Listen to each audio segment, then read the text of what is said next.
Hello, friends, and welcome again to this week's episode of Reinvent and Rediscover, the podcast for the in-betweeners, the people looking on how to reinvent themselves and find their purpose in this world. I'm your host, Ava Laurie, and I'm happy that you're here for yet another week of this podcast. I did miss last week's episode uploading. It happens, you know what I mean? But I like to post on Thursdays. I don't know why, that's just the standard I hold myself to. So happy Thursday, July 17th.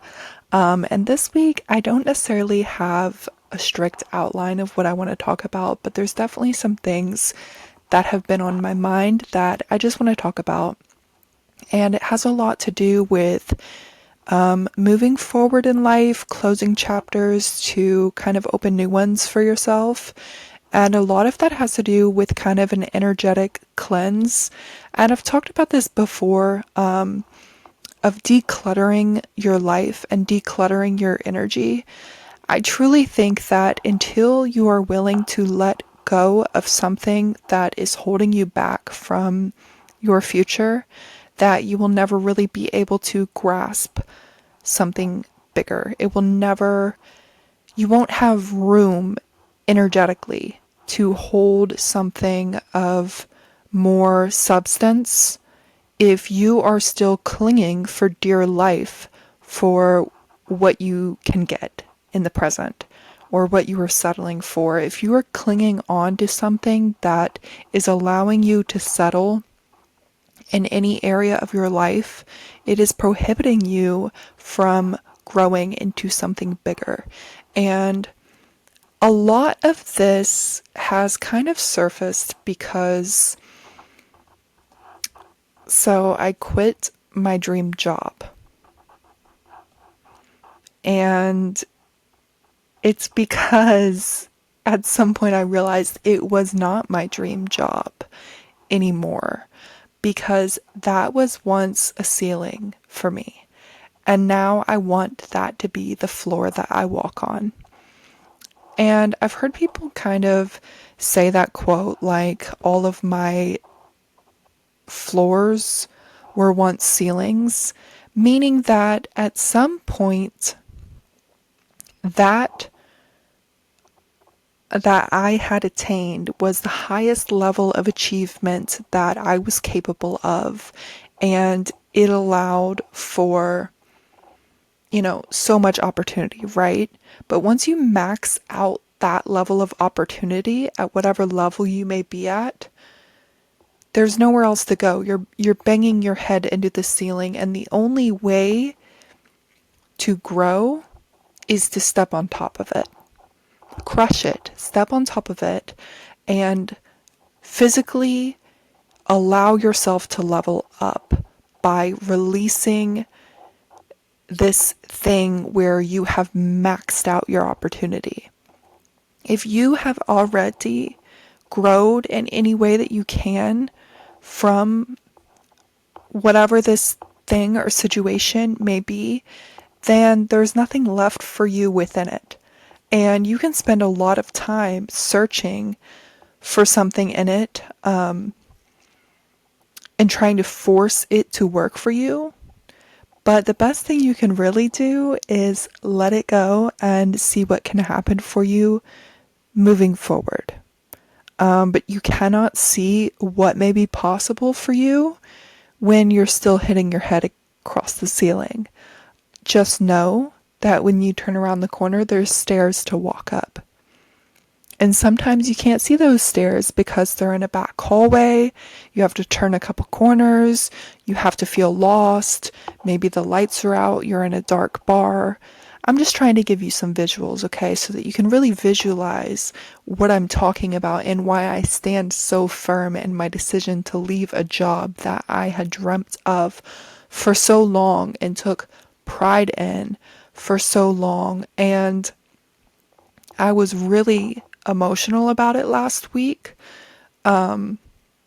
because even though it's been kind of a long-awaited decision, and even though it's something that I've talked to a lot of people I love about, it still was hard for me to accept actually deciding to pull the plug on it, because it's a lot different to talk about wanting more for yourself, to talk about how you're unhappy with your current circumstance, and to actually move forward with it.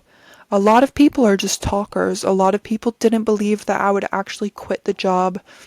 In fact, when I sent in my resignation, a lot of my friends were kind of still in disbelief, like, oh, you actually did? Are you sure? Um, so that is a testament to how nobody could believe that I would be in that position. But I believed in myself, and I believe in this vision I have for myself for the future that's far greater and far bigger, that I was too big for the space that I was in a way. And I'm not trying to say that I am better than anyone in that career. That is absolutely not what I'm trying to say. I love and respect my friends that were my coworkers, and I would never talk down on that career because I have so much respect for people in it. And in a lot of ways, it wasn't for me because there was too much going on. So, a lot of respect for people in that career. That's not what I mean by saying that I want something bigger for myself. It's just that I'm a dreamer, and the things that I want out of life require me to make riskier decisions that didn't feel so like cut out for me. That job allowed me to travel because the job was to travel. And that is such a privilege and such a gift. And it came down to the fact that I want to find a way in life to be financially very successful, to work for myself, and still get to travel in a very authentic and real way, like the true traveling experience where I get to be immersed in culture and be completely out there on my own instead of kind of assisted or, I guess, forced to. So, yeah, I just want to put that disclaimer out that what I'm saying is not because I feel like I am better than the job or better than my coworkers, and maybe someday I'll want to come back to that career. We'll see where the wind blows me. But what I will say is that I see a vision for myself that a lot of people are not able to see because they are not in my head. They don't know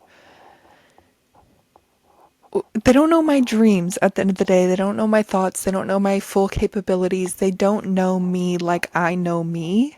So that goes to say that if you are in a career right now where you see yourself expanding in some way or doing something a little different or seeing how much more you can learn, see how much more you can grow in a different area, then be willing to take that chance on yourself and be certain on the risk that you are taking, because it's always a risk to leave a career.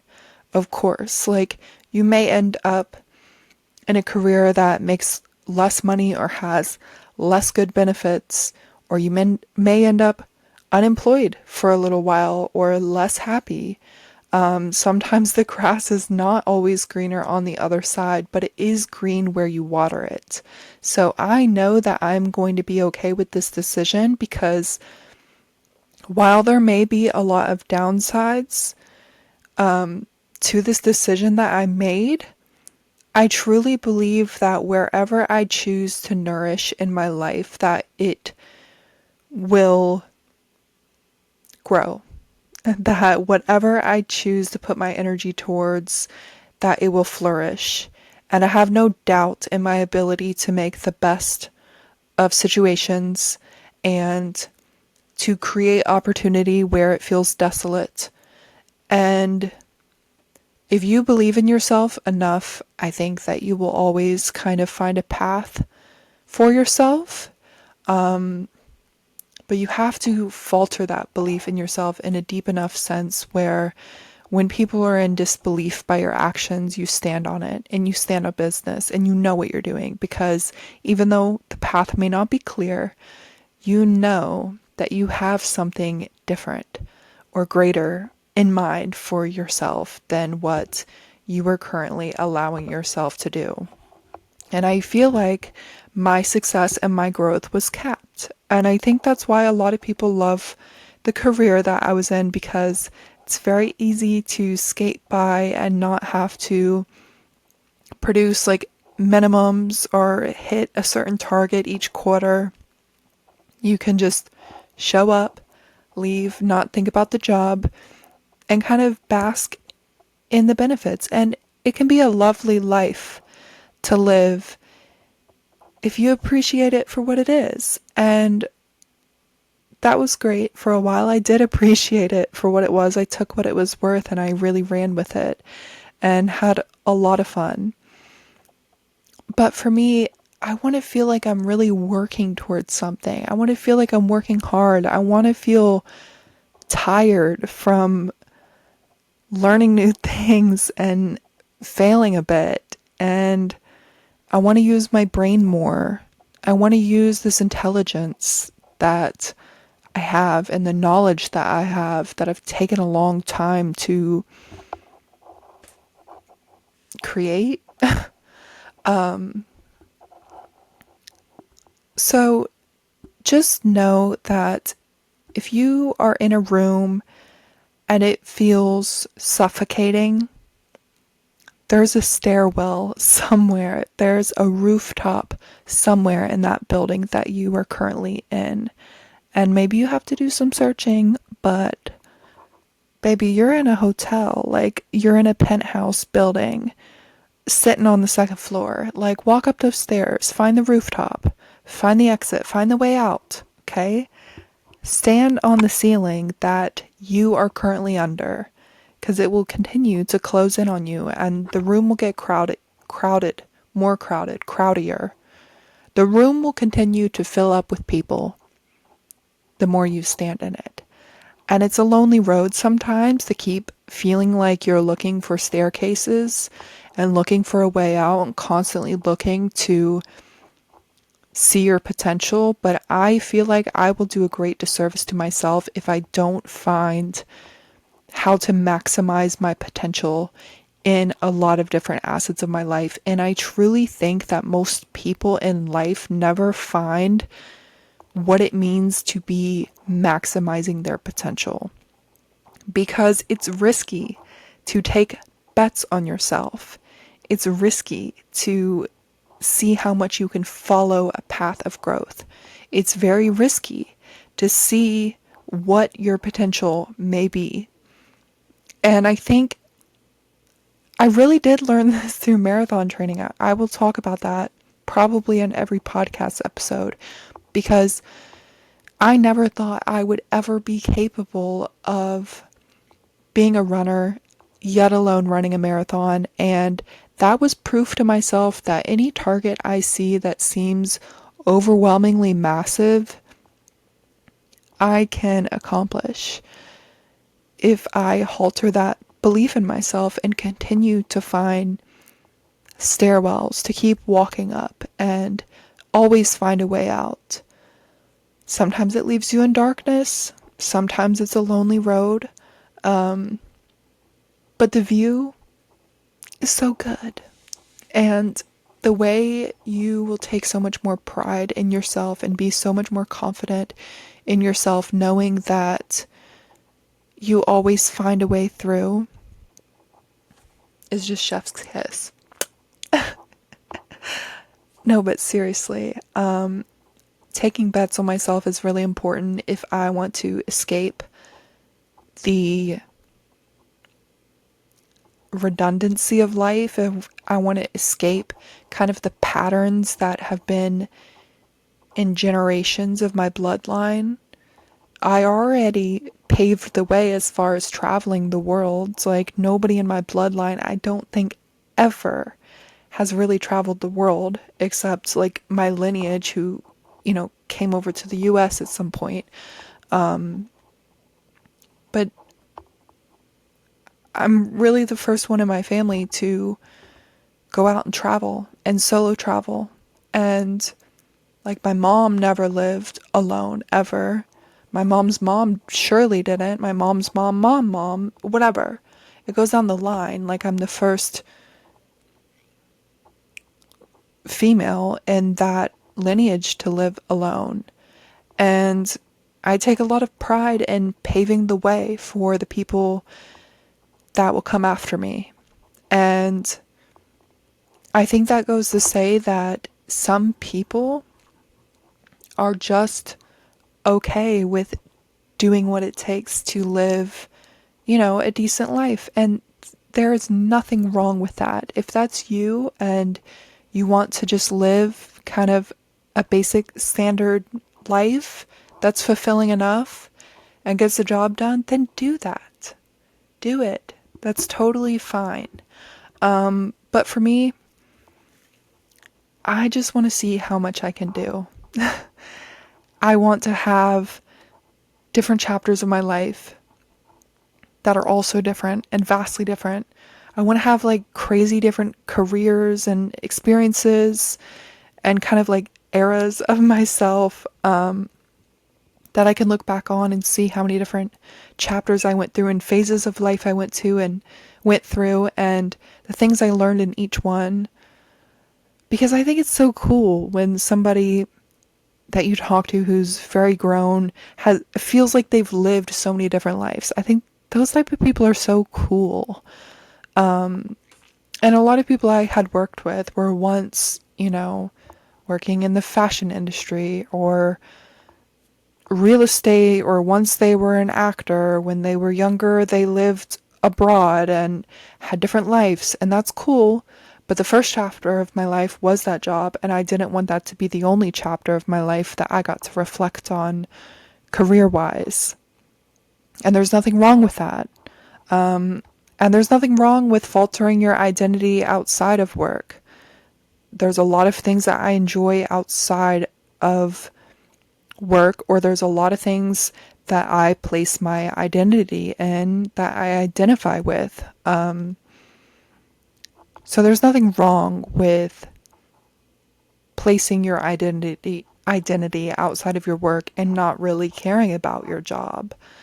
But for me, I want to find a way to kind of intermingle all of the things I'm extremely passionate about with a career that not only satisfies me financially, but is mentally engaging enough to feel like I am really maximizing my potential, as I said. That is really important to me. And I think I've kind of like come to this kind of revelation, so to speak, because throughout my life, I knew I was smart because I was in the more advanced classes. I got good grades, at least up until the last 2 years of college, but I always kind of excelled with the coursework and excelled throughout school.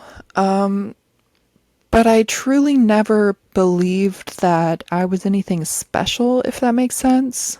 I had different teachers and an ACT tutor who really believed in me, believed in my potential. They thought I was going to go to Harvard. I always laughed and thought they were so funny because there was no way I was going to Harvard.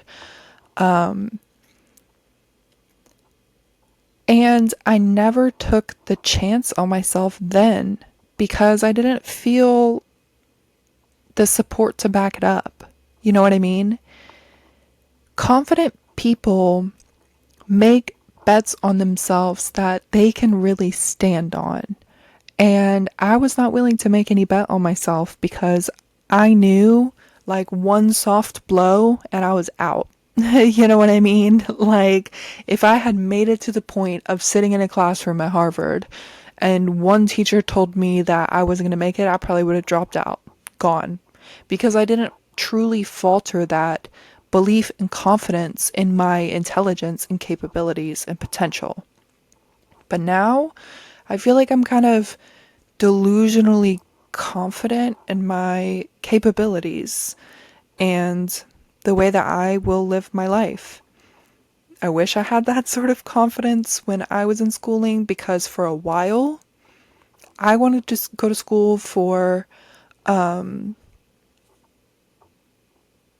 astrophysicist astrophysics.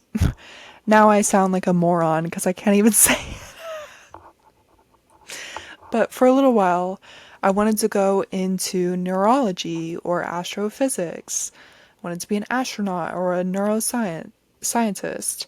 I wanted to do really big things at some point. But like I said, this goes back to I just didn't have the belief. I kind of still thought I was an idiot, even though I wasn't. So now I feel like I'm redefining that misplaced confidence, and now I have it within me and I'm like holding on to it very tightly, because I'm like, if I believe in myself enough to do whatever, even if it's not quite clear yet, but if I believe in myself enough that I will figure it out, then it's going to be okay, right? It's going to be okay. So, that's all I'm saying is you have to believe in yourself enough that whatever anyone's going to say about it, whatever disbelief is going to be presented to you, that you will still stand firm in your decisions and be able to back it up. Like I said, there's going to be a lot of people in my life who are just kind of confused by my decision, and people who love me as well, like they mean no harm. But there's going to be a lot of people who are going to ask me, why did you do that? Why on earth would you do that? I didn't even know you were considering that. That job gave you everything you ever wanted. But things change, right? And at some point, you know in your gut when something isn't working for you. I think a lot of people spend so much of their time trying to disprove their intuition because they don't believe that intuition is real. But you can always feel in your gut when something is off.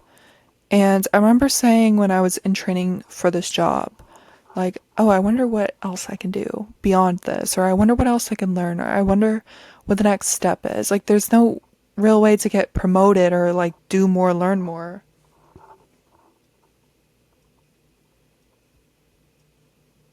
I have no idea who's calling me.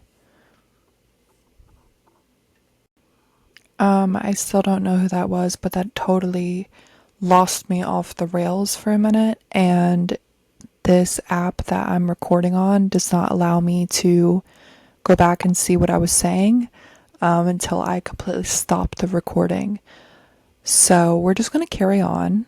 But what I'm going to say is that there is nothing better than your own belief in yourself. And when you get to a point where you can roll off any kind of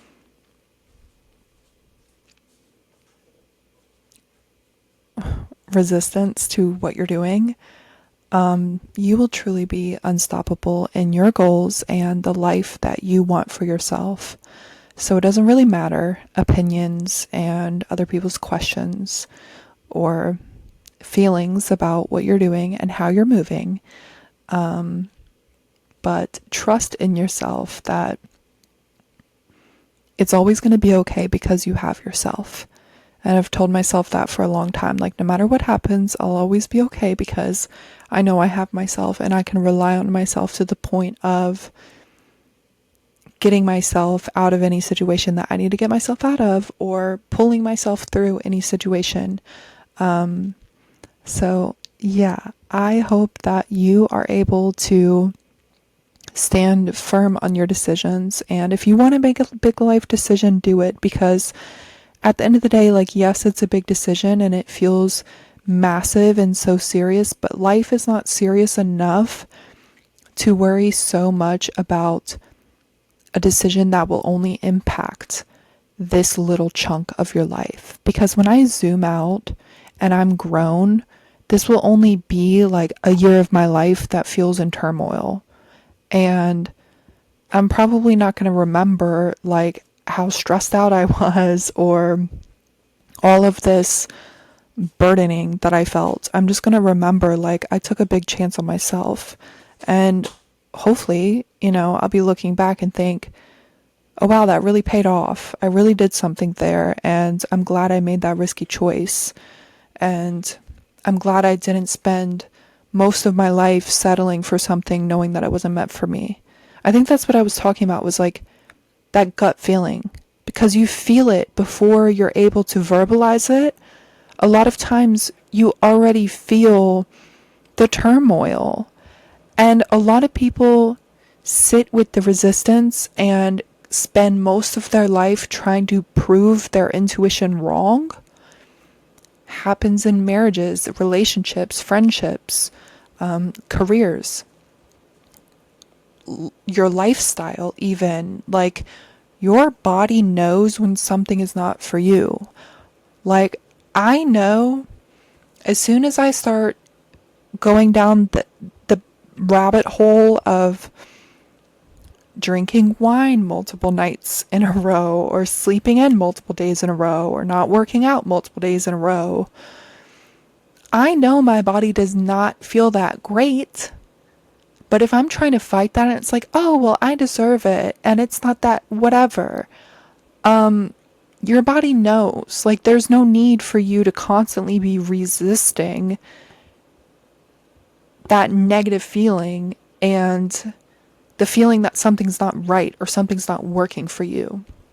Anytime in a relationship where my gut instinct was to get out of there and they weren't the one, anytime I spent continuing the relationship trying to prove to myself, oh no, like, this is good, this is a great relationship. Anytime I continued wasting and pouring my energy into making it work, it ended up hurting worse in the long run, not only because I wasted all of this time trying to disprove my intuition and my gut instinct, but also the buildup was so much worse, and then it really crashed and burned. So the longer that you spend resisting your urges and suppressing your inner truth, the more your inner truth is going to want to explode out of you. That's why they say the truth always comes out. Same thing with relationships. When you feel that, like, beyond like anxiety and everything, but that gut instinct, when you feel that early on, it's your time to go. Because when that truth comes out and it comes in to manifest, it's usually something that will hurt you.